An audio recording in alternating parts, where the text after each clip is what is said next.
سه شخصی که هرگز نباید با آنها دوستی کنیم.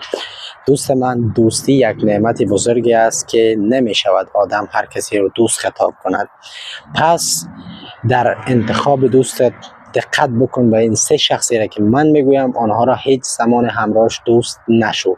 یک، انسان دروغ، انسانی که پیش روی تعریفت میکنه، توصیفت میکنه، این قسم است، این قسم است، این قسم است، این قسم است، اما پشت سر تخریبت میکنه، پشت سر زهرش میریزه. با این انسان هرگز دوستی نکن، هرگز. دو، انسان دروغگو.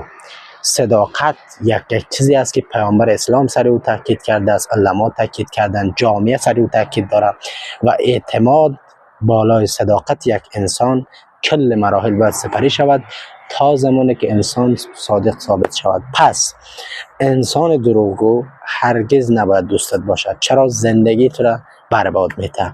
سه، انسانی که با کسی که تو را آزار داده، با کسی که تو را اذیت کرده، با کسی که تو را غم داده، با کسی که تو را ناراحت کرده دوست است، یعنی همزمان هم با تو دوست است هم با او دوست است، پس این انسان هرگز دوست نخواهد بود. چرا؟ به خاطر اینکه هم درست با تو یک رقم است، با او دیگر رقم است، پشت روی تو یک حرف میزنه و او دیگر حرف میزنه. پس این انسان هم انتخاب نکن هرگز تا در زندگی موفق باشی. اگر خوشت آمد این ویدیو را به اشتراک بگذار تا دیگر دوستانم از این بهره مند شوند.